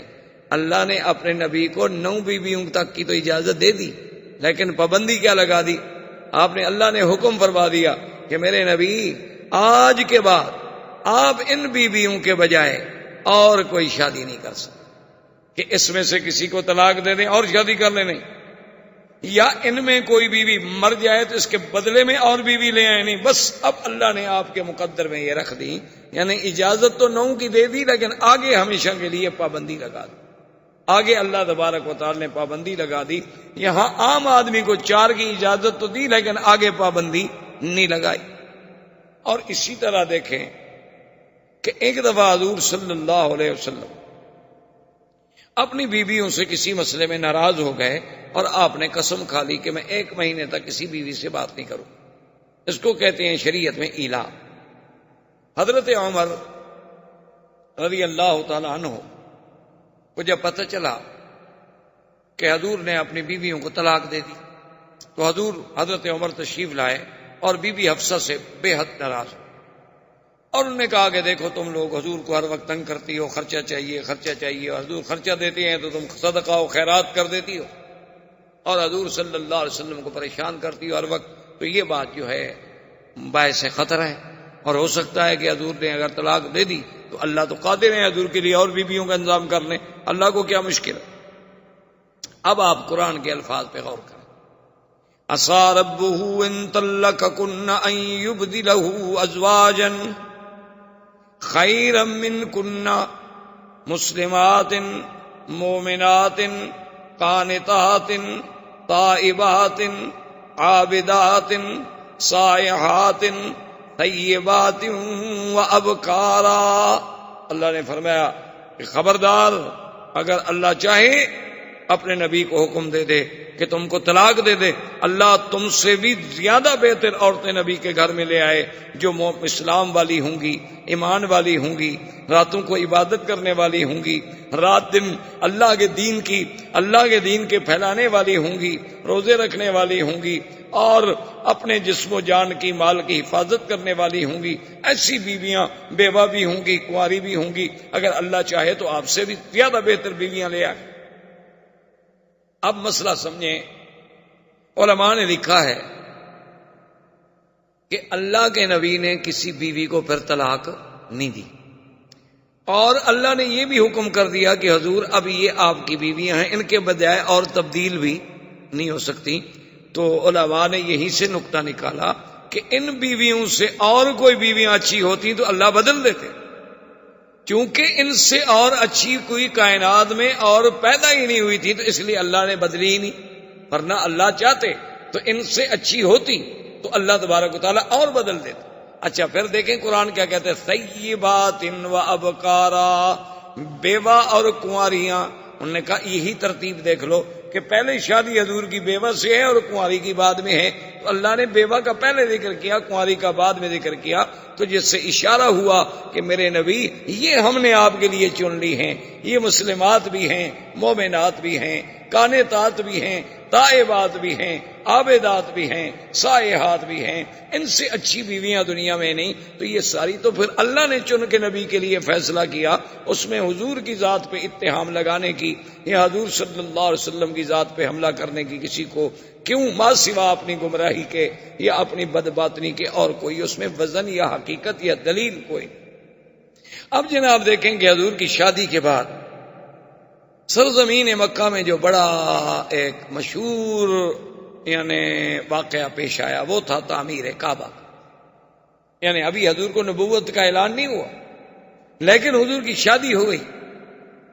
حضور صلی اللہ علیہ وسلم کی زندگی میں آپ کے عین شباب میں کعبۃ اللہ کی تعمیر کا فیصلہ ہوا. دار الندوہ میں تمام مشرکین کے سردار اکٹھے ہوئے اور انہوں نے فیصلہ کیا کہ بھئی کعبہ شریف بہت بوسیدہ ہو گیا ہے، اس کی تعمیر دوبارہ ہونی چاہیے. اور اس کی تعمیر جو ہے، اب مسئلہ یہ تھا کہ حضرت ابراہیم علیہ السلام نے کعبے کی تعمیر کی تھی پتھروں سے، جیسے آپ کے سامنے،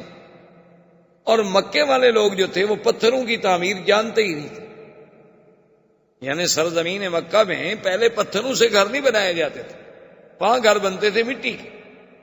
جیسے آپ نے دیکھا نا اپنے دیہاتوں میں، آپ جانتے ہیں نا، مٹی کی کچی کچی کی دیواریں کھڑی کر کے اوپر چھپر سے ڈال دیا، گھر بن گیا. تو اسی طرح سے مشرکین مکہ کے لیے ایک مسئلہ یہ تھا کہ بھی خدا کا گھر تو بنائیں، لیکن سوال یہ ہے کہ یہ پتھروں کی تعمیر ہم کیسے کریں، اور اگر پتھروں کی تعمیر ہم کریں تو پھر فاصلہ چھت کا بہت بڑا ہوگا، اس کے لیے لکڑی، شیطیر اور کڑیاں اور یہ کہاں سے لے آئیں. خیر اتفاق ایسا ہوا کہ ایک سفینہ آیا، کشتی آئی بہت بڑی مال بردار، وہ جدے کے قریب آ کے خشکی پہ چڑھ گئی اور ٹوٹ گئی. مکے والوں کو پتہ چلا کہ بھی ایک کشتی آئی ہے اور وہ بہت بڑی کشتی ہے اور ٹوٹ گئی ہے. انہوں نے کہا معلوم ہوتا ہے کہ اللہ میاں اپنے گھر بنانے کا کام ہم سے لینا چاہتے ہیں، اس لیے لکڑی کا تو انتظام ہو گیا. اب انہوں نے کہا بھی چلو لکڑی بھی وہاں سے ہم خرید لیتے ہیں، لیکن بنائے گا کون؟ تو چند دنوں میں خدا کی شان ہے کہ ایک قبط قبیلے کا آدمی جو ہے غلام، وہ مکے میں پہنچ گیا. اس نے کہا کہ میں تو کام ہی یہی کرتا ہوں پتھروں کی تعمیر کا. تو مشرکین مکہ نے کہا کہ دیکھا بھی اللہ راضی ہے، ادھر لکڑی کا انتظام کر دیا اور ادھر ایک مستری بھی بھجوا دیا، تو اب ہمیں کعبہ تو بنانا ہی بنانا ہے. لیکن آئے پہلے ایک شرط کرتے. سب سردار اکٹھے ہو کے بیٹھ گئے اور شرط پتہ ہے کیا تھی کہ اللہ یکون مال حرام، کہ اللہ کے گھر میں حرام کا پیسہ نہیں لگے گا. انہوں نے کہا اچھا اب حرام کی خود تعریف سنیں کافروں سے، ہیں کافر ہو. انہوں نے کہا ولا مال مہر بغی، بعض لوگ جو ہیں لڑکیاں رکھ کے زنا کے پیسے لیتے تھے،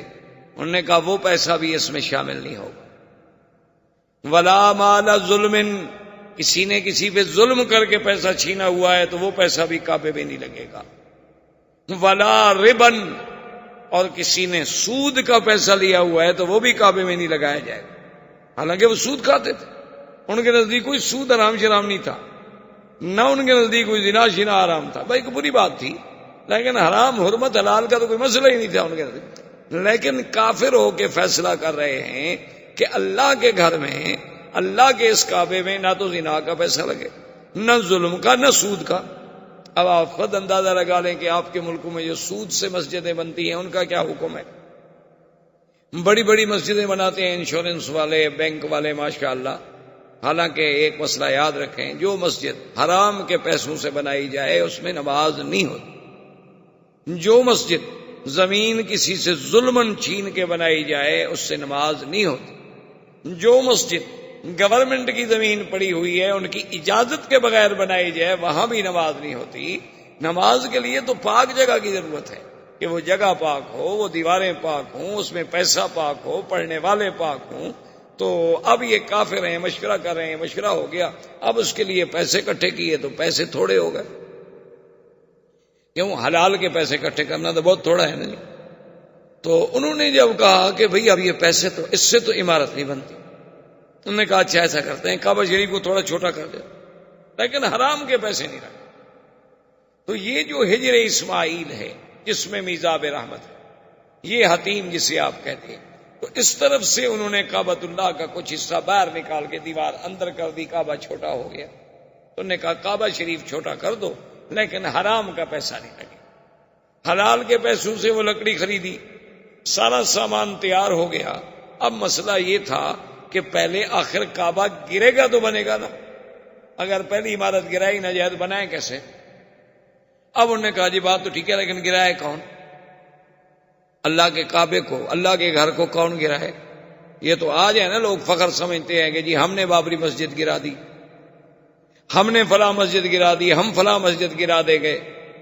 اور اس کی اینٹیں لگانا اور اکھاڑنا جو ہے وہ بھی عبادت شمار کیا گیا ہندوؤں کے نزدیک، کہ جو مسجد کی اینٹ اٹھا کے پھینک دے وہ بھی بڑا نیکی کا کام کر رہا ہے، اور جو دوسری جگہ سے آ کر اینٹ لگائے گا مندر کی وہ اور نیکی کا کام کر رہا ہے۔ جب عقل پہ پردے پڑ جائیں تو پھر اللہ ہی ہدایت دے سکتا ہے، انسان تو نہیں دے سکتا۔ انہوں نے کہا جی خدا کے گھر کو کیسے توڑیں؟ بڑی مشکلوں کے بعد ولید ابن المغیرہ ان کا بہت بڑا سردار تھا، اس نے کہا کہ بات سنو، میں بوڑھا آدمی ہوں، یہ ولید وہ ہیں جو حضرت خالد کے باپ۔ انہوں نے کہا میں بوڑھا آدمی ہوں، ایسا کرتے ہیں کہ پہلے کعبہ شریف میں توڑتا ہوں، اگر تو مجھے کچھ نہ ہوا تو فہو المراد، ہماری منت پوری ہو گئی،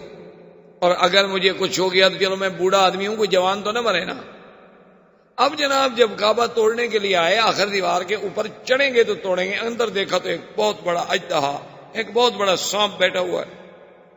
اب جناب بھاگے پیچھے، انہوں نے کہا بھی اندر تو سانپ بیٹھا ہوا، اگر ہم نے یہ پتھر گرا بھی دیے وہ تو اندر بیٹھا ہوا ہے نا، اس کا کیا کریں گے؟ اور وہ اتنا بڑا ہے کہ اس کو ہم مار بھی نہیں سکتے۔ انہوں نے کہا کہ اب اس کا علاج یہ ہے کہ سب مل کے رات اللہ سے دعا مانگ کہ اللہ میاں تو ہماری نیتوں کو تو جانتا ہے، ہمارا مقصد تو تیرے گھر کی تعمیر ہے، کوئی توہین تو ہے نہیں، ہم اس لیے تو نہیں توڑ رہے کہ تیرے گھر کو مٹا دیں، ہم تو اس لیے توڑ رہے ہیں کہ یہاں نیا بنائے۔ تو کہتے ہیں کہ صبح جب ہوئی، سارے قریش سرزمین کعبہ پہ موجود تھے کہ اجیاد کی جانب سے ایک بہت بڑا پرندہ آیا اور اس نے اس سانپ کو اپنے چونچ میں پکڑا اور اٹھا کے سب کے سامنے لے گیا۔ تو انہوں نے کہا بھی معلوم ہوتا ہے اللہ راضی ہو گیا، سانپ بھی چلا گیا۔ پھر بھی انہوں نے کہا کہ نہیں بھائی یہ ٹھیک ہے، سانپ تو چلا گیا لیکن بہرحال ولید ہی توڑے۔ تو ولید کو دال لے کے کعبے کی دیوار پہ چڑھا، 2-3 پتھر توڑ دیے۔ انہوں نے کہا اب تو آؤ، کچھ نہیں ہوا۔ انہوں نے کہا کہ نہیں، ابھی رات گزرنے دو، ہم پہلے ہاتھیوں کے بادشاہ کا حشر دیکھ چکے ہیں، وہ بھی کعبہ توڑنے آیا تھا، ہم تو اتنی غلطی نہیں کرتے۔ اب 24 گھنٹے گزر گئے، اس نے کہا بھی اب تو میں ٹھیک ہوں، اب تو کچھ نہیں ہوا۔ انہوں نے کہا نہیں، پہلے تم اپنے بچوں سے کہو کہ وہ تمہارے ساتھ کھڑے ہو کے توڑے۔ تو ولید اپنے بچوں کو لے کے چڑھا اور دیوار پہ پتھر توڑے، پھر سارے قریش ملے، وہ دیواریں توڑی گئیں، اس کے بعد کعبہ بنایا گیا۔ تو اس کعبے کی تعمیر میں سرکار دو عالم صلی اللہ علیہ وسلم بھی شریک، یعنی حضور پاک صلی اللہ علیہ وسلم بھی اس کعبہ بنانے میں شریک تھے۔ اب جب حجر اسود کا وقت آیا، اب سب قوم لڑنے مرنے پہ آ گئے۔ حضور پاک کی ذات تھی جنہوں نے چادر بچھائی اور کہا قریشیوں سے کہ مت لڑو، تم ہر آدمی کونے پکڑ لے اور اٹھا کے لے چلو۔ جب کعبہ کے قریب آئے، حضور نے فرمایا تمہارا کام ختم ہو گیا، اب کعبۃ اللہ میں یہ پتھر جو ہے میں اپنے ہاتھ سے لگاؤں گا۔ تو حضور صلی اللہ علیہ وسلم نے اس حجر اسود کو اپنے ہاتھ سے کعبۃ اللہ میں رکھا۔ یہ اتفاق کی بات ہے کہ بعد میں کرامتہ نے یہ یعنی حجر اسود جو ہے، کرامتہ ایک بہت بڑا بے دین فرقہ گزرا ہے، انہوں نے ایک دفعہ اپنا کعبہ بنایا تھا بحرین میں، اور وہ اپنے کعبے کے لیے یہاں سے حجر اسود توڑ کے لے گئے۔ بعض تاریخوں میں ہے کہ 20 سال، اور بعض تاریخوں میں ہے کہ 70 سال کا عرصہ جو ہے یہ پھر کرامتہ کے پاس رہا۔ اچھا، اور خدا کی شان دیکھو کہ جیسے آج یعنی 1419 میں 14 صدی کے بعد، کیونکہ میں 20ویں صدی کا ذرا قائل کم ہوں، ویسے آج کل تو بڑا پراپگنڈا ہوتا ہے نا، 20ویں صدی میں داخل ہو رہے ہیں، 20ویں صدی میں داخل ہو رہے ہیں، پتہ نہیں یعنی مسلمان ہو کے کافر بن رہے ہیں، کیا کر رہے ہیں؟ ہمیں سمجھ نہیں آئی آج تک کہ 20ویں صدی کہاں سے آ گئی۔ وہ بھائی 20ویں صدی تو عیسائیوں کی ہے، اس کا مسلمانوں سے کیا تعلق؟ یہ 1999 1998 یہ کیا ہے؟ یہ تو سن میلاد ہے، اس کا تعلق تو عیسائیوں سے ہے، مسلمانوں کے ساتھ کیا تعلق ہے 20ویں صدی کا؟ لیکن افسوس ہے ہر مسلمان اخباریں پڑھیں جناب 20ویں صدی میں ہم داخل ہو رہے ہیں، اور 20ویں صدی میں ہم یوں داخل ہوں گے، اور 20ویں صدی میں ہم یوں داخل ہوں گے۔ خدا کے بندے کون سا پہاڑ مار رہے ہو؟ 20ویں صدی میں تم داخل ہو رہے ہو، پتہ نہیں اللہ پہلے مار دے، تم کیسے داخل ہو رہے ہو؟ اتنی بڑی جہالت کی باتیں کرتے ہیں، یہ نہیں سوچتے کہ دشمن کا پراپگنڈا ہے کہ اسلام کی ہجری تاریخ ہمارے دماغوں سے نکل جائے، اتنا پراپگنڈا کر دیا جائے کہ اسلام کی عظمت کا جو نشان ہے تاریخ ہجرت وہ ہمارے دماغوں سے صرف ہو جائے۔ کبھی آپ نے سوچا ہے، آپ کہتے ہیں جی کہ یعنی اچھے خاصے پڑھے لکھے دوستوں میں بھی کب بھی ہمارا درس ہو، کہتے ہیں نہیں منڈے شام، وہ بھی منڈے تو یہ مون ڈے کو کہتے ہیں، چاند دیوتا، سنڈے سورج دیوتا، یہ تو کافروں کے نام ہے، آپ نے پتہ نہیں کہاں سے یاد کیے ہوئے، یہ سب کافروں کے نام ہے، ویڈنسڈے سنڈے منڈے ٹیوزڈے، یہ سارے جو ہیں یہ کافروں کے نام ہیں، جو سورج کے پجاری اور تاروں کے پجاری ان کے نام، ان کا اسلام سے کیا تعلق؟ اسلام سیدھی بات کرتا ہے احد اثنین ثلاثہ اربعہ، بس 1 2 3 4، یا وہ نام لیتا ہے جس کا نام قرآن نے لیا ہے، اذا نودی للصلاۃ من یوم الجمعۃ فاسعوا الی ذکر اللہ وذروا البیع، تو بہرحال اور سبت کا نام لیتا ہے تو قرآن نے نام لیا۔ اب جناب بہرحال کہنے کا مقصد یہ تھا کہ یہ شرف جو ہے یہ بھی سرکار دو عالم صلی اللہ علیہ وسلم کو نصیب ہوا کہ انہوں نے حجر اسود جو ہے، اب دیکھیں نا جی یہ اللہ کی قدرت ہے، سمجھ نہیں آتی، یعنی سیرت کے کس کس پہلو کو آپ دیکھیں۔ حجر اسود، اچھا زمزم پہ نظر ڈالیں، سیدنا اسماعیل کے پاؤں لگے، جبریل نے پر مارا، لیکن حضور نے جب زمزم پیا تو اپنا لعاب مبارک زمزم میں ڈال کے پھر وہ کنویں میں ڈال دیا، تاکہ قیامت تک امت کو ایک نبی کے پاؤں، ایک نبی نوری نبی حضرت جبریل کا پر اور محمد مدنی صلی اللہ علیہ وسلم کے لعاب کی برکت نصیب ہوتی۔ اسی طرح حجر اسود کو دیکھیں کہ اترا آدم کے ساتھ، رکھا ابراہیم نے، پھر جوڑا محمد الرسول اللہ صلی اللہ علیہ وآلہ آلہ واصحابہ وسلم تسلیما کثیرا کثیرا نے۔ زندگی باقی تو بات باقی۔ والسلام علیکم۔ الحمدللہ رب العالمین والصلاة والسلام علی اشرف الانبیاء وسید المرسلین سیدنا محمد وعلی آلہ واصحابہ اجمعین۔ برادران اسلام، الحمدللہ دروس سابقہ میں جو سیرت رسول پاک صلی اللہ علیہ وسلم کے ضمن میں ہم پڑھ رہے ہیں، سن رہے ہیں، حضور صلی اللہ علیہ وسلم سے قبل جزیرہ عرب کے احوال، پھر حضور صلی اللہ علیہ وسلم کی پیدائش سے قبل آپ کے بارے میں مبشرات، اشارات، ارہاسات، اور پھر حضور صلی اللہ علیہ وسلم کی ولادت با کرامت، با سعادت، با برکت و با رحمت، اور اس کے بعد حضور صلی اللہ علیہ وسلم کا زمانہ رضاعت، اور زمانہ رضاعت کے بعد حضور صلی اللہ علیہ وسلم کا واپس مکہ میں تشریف لانا، عبد المطلب کی کفالت،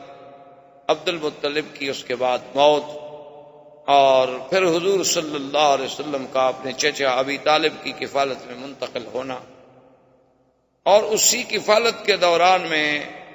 قریش مکہ کا تجدید کعبہ کا پروگرام، اللہ کے کعبے کی تعمیر، اور اس تعمیر میں بھی سرکار دو عالم صلی اللہ علیہ وسلم کی شرکت، اور حضور صلی اللہ علیہ وسلم کا اپنے ہاتھوں مبارک سے حجر اسود کی تنصیب، یہ تمام مراحل تقریباً پھر حضور صلی اللہ علیہ وسلم کا سفر، آپ کا سفر تجارت اموال خدیجہ سے اور میسرہ غلام کی معیت، اور پھر حضور صلی اللہ علیہ وسلم کی شان میں عظیم عظیم مبشرات، عظیم عظیم اشارات و علامات کا میسرہ کا دیکھنا، پھر سیدہ خدیجہ سے نکاح، اور ابی طالب نے خود ہی پھر خطبہ نکاح پڑھا اور حضور صلی اللہ علیہ وسلم کا نکاح ہوا، اور حضور صلی اللہ علیہ وسلم کا عین شباب کا دور تھا کہ آپ کی عمر مبارک 25 سال، اور سیدہ خدیجہ رضی اللہ تعالی عنہا کی عمر جو تھی وہ 40 سال تھی۔ اب حضور صلی اللہ علیہ وسلم مکی زندگی میں ہیں۔ یہاں تک تقریباً ہم نے سیرت مبارک کے کچھ پہلو دیکھے، اور یہ بھی عجیب اور حسن اتفاق ہے کہ اللہ تبارک و تعالی نے ہمیں سیرت کے بیان کے لیے توفیق دی، اور اتفاق سے آج دیکھیں کہ ربیع الاول کا مہینہ بھی، تو اس مہینے میں ربیع الاول میں ہی حضور صلی اللہ علیہ وسلم کی ولادت و سعادت ہے۔ کو علماء کا اختلاف ہے، لیکن راجح قول مبارک یہی ہے کہ حضور صلی اللہ علیہ وسلم ربیع الاول ہی میں پیدا ہوئے۔ اب اس میں تو اختلاف ہے کہ 9 تاریخ تھی یا 12 تاریخ تھی، لیکن مہینے میں کوئی اختلاف، تو یہ بھی اللہ کی طرف سے اس نے اتفاق ہوتا ہے کہ ہم سیرت کے دروس میں یعنی ہم نے ابتدا کی، اور اللہ پاک نے ہمیں وہ بابرکت مہینہ بھی نصیب فرما دیا جس میں حضور صلی اللہ علیہ وسلم کی ولادت باسعادت۔ اب حضور صلی اللہ علیہ وسلم کا زمانہ جو کہ نبوت کے قریب آ رہا ہے، ایک ہے نبوت کا فیصلہ، یاد رکھیں وہ تو اللہ پاک اس وقت فرما چکے تھے، ابھی آدم علیہ السلام پیدا بھی نہیں ہوئے تھے۔ ایک ہے نبوت کے وقت بعثت کہ آپ کو نبوت کب ملی، کس دور میں ملی، تو وہ اب جوں جوں حضور صلی اللہ علیہ وسلم کی جوانی، جوں جوں حضور صلی اللہ علیہ وسلم کا سن مبارک جو ہے وہ 40 کے قریب آتا جا رہا ہے، تو اب نبوت کے لیے حضور صلی اللہ علیہ وسلم کو اللہ کی طرف سے تیار کرنے کے لیے حالات مختلف پیدا ہوتے جا رہے ہیں، کیونکہ یہ قدرت کا فیصلہ ہے، اللہ تبارک و تعالیٰ کا فیصلہ ہے کہ کسی بھی پیغمبر کو، کسی بھی نبی کو نبوت جو ہے وہ 40 سال سے قبل نہیں ملی۔ ہر پیغمبر کو جب نبوت دی جاتی ہے تو 40 سال کے بعد دی جاتی ہے، الا بعض خصائص ہیں، بعض بقائے ہیں، جیسے عیسیٰ علیہ السلام، جیسے یحییٰ علیہ السلام، کہ انہوں نے اپنی ولادت کے بعد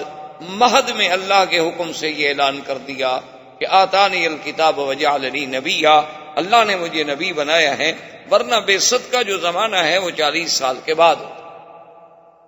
اور اس میں علماء نے حکمتیں لکھی ہیں کہ 40 سال کے بعد جو ہے نا انسان کا نمو جو ہے وہ کامل ہو جاتا ہے۔ اب انسان حتی بلغ اشدہ وبلغ 40 سنہ، اب اپنی انتہا پہ پہنچ جاتا، اب کوئی چیز پھر بڑھتی نہیں، اور عقل جو ہے وہ کمال حاصل کر لیتا۔ اسی لیے خدا کی قدرت ہے کہ اس 40 کے عدد میں بھی بڑی حکمتیں ہیں، کہ جیسے اللہ نے موسیٰ علیہ السلام کے لیے تو میقات طور پر جو یعنی وقت معین فرمایا، فَتَمَّ مِيقَاتُ رَبِّهِ 40 لَيْلَةً، 40 رات، یعنی اس 40 کے عدد میں کوئی اللہ کی حکمت ہے۔ جیسے کہ حدیث مبارک میں آتا ہے کہ جس آدمی نے 40 حدیثیں یاد کر لیں تو وہ علماء میں شمار ہوگا، وہاں بھی 40 حدیثوں کا 40 کا عدد۔ اسی طرح حضور صلی اللہ علیہ وسلم کی ایک حدیث مبارک ہے کہ جس شخص مدینہ منورہ میں 40 نمازیں ادا کی اس عالم میں کہ اس کی کوئی نماز جماعت سے نہ رہ جائے، یعنی باقاعدہ جماعت کے ساتھ مسجد نبوی میں حضور صلی اللہ علیہ وسلم کی مسجد میں ادا کرے تو اللہ تبارک و تعالیٰ اس کو نفاق کی بیماری سے بچا لیتے ہیں، اور ایک روایت میں ہے کہ جہنم سے آزادی عطا فرماتے ہیں۔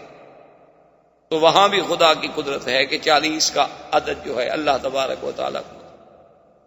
اور اسی طرح علماء کرام نے یہ بھی لکھا ہے کہ جب انسان پیدا ہوتا ہے، کہ جب انسان کا وہ مادہ تولید جو ہے، وہ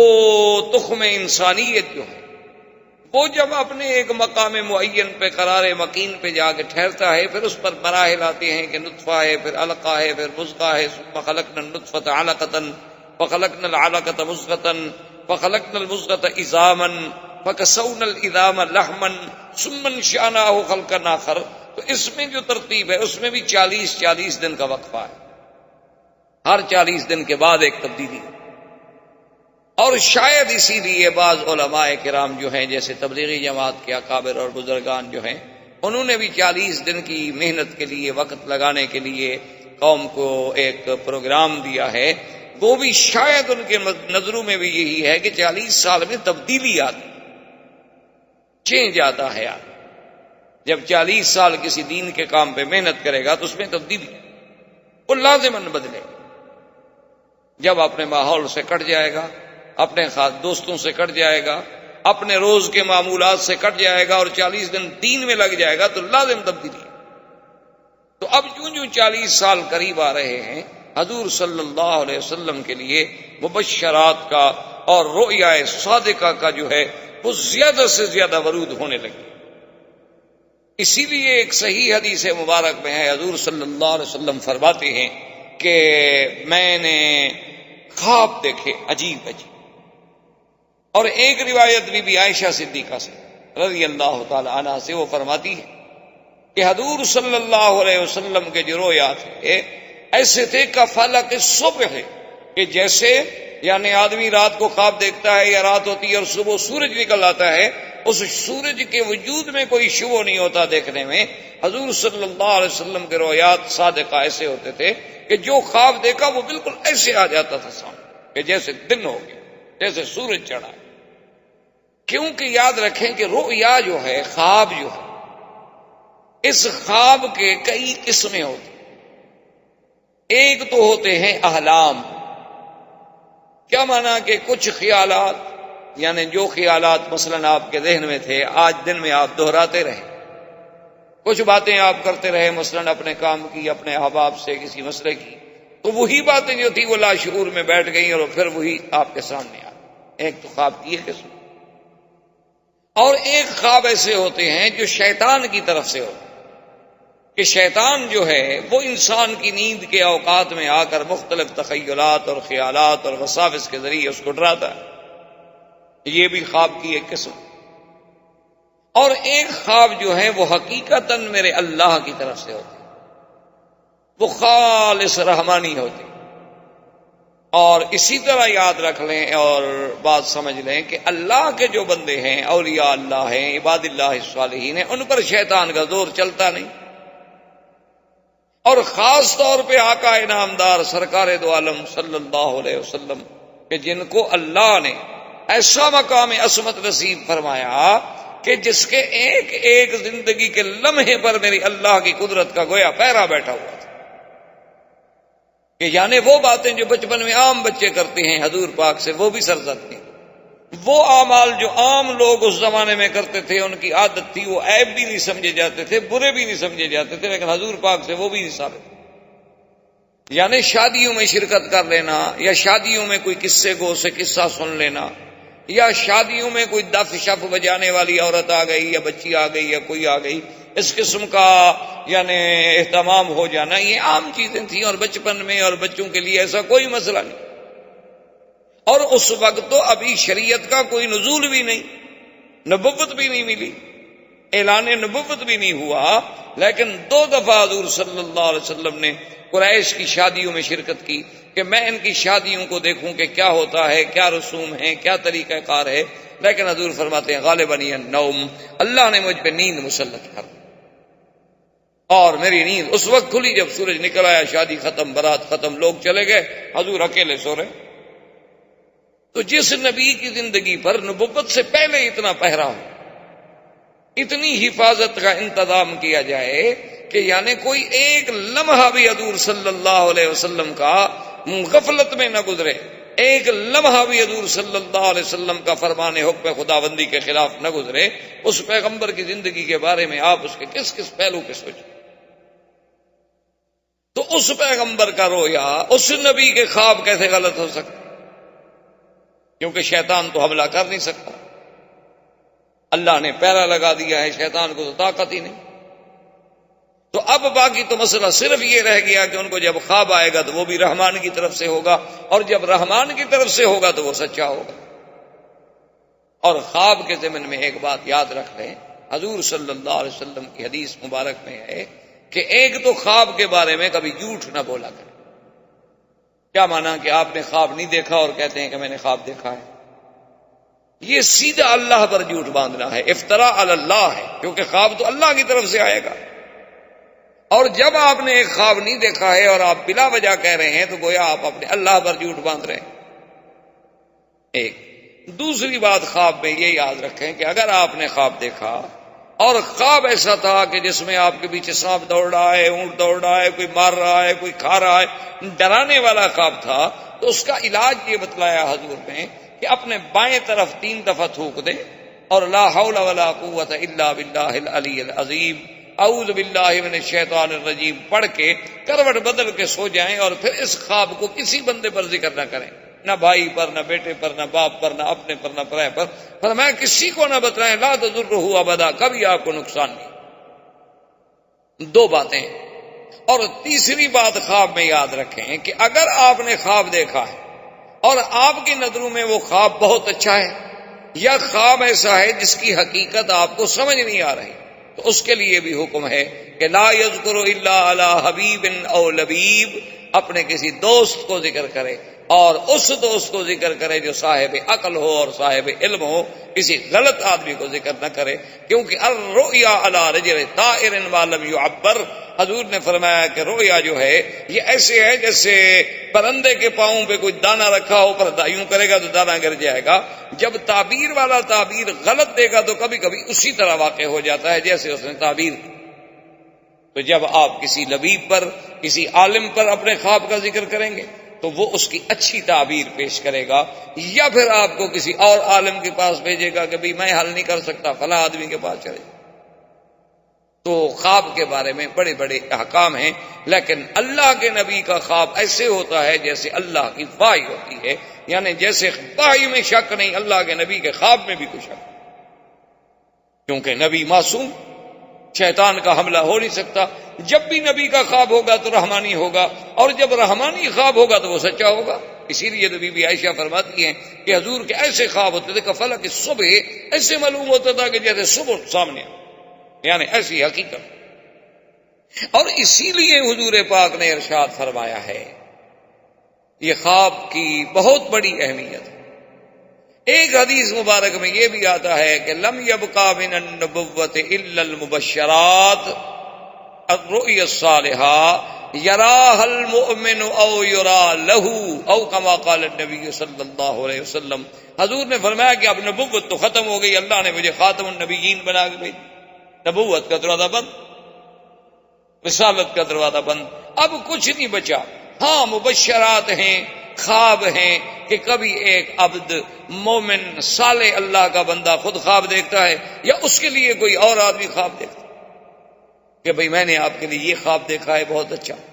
کبھی آدمی اپنے لیے خود دیکھتا ہے اور کبھی اس کے لیے کوئی اور اللہ والا بندہ دیکھتا ہے۔ اور آپ نے فرمایا کہ یہ رؤیا جو ہے جز 46 جزءا من النبوت، کہ تقریباً یہ 46واں حصہ ہے نبوت کے حصے میں سے،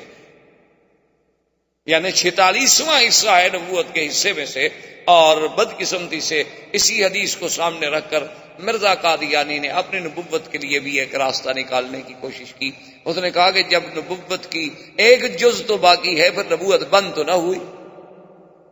چلو 46 نہیں ہی صحیح، کیوں؟ دشمن تو انتظار میں ہوتا، مخالف جو ہے وہ انتظار میں ہوتا، باطل فرقے جو ہیں اسی انتظار میں بیٹھے ہوتے ہیں کہ اب مسلمانوں کے قرآن سے، حدیث سے کوئی ایک لفظ تو ہمیں ملے نا۔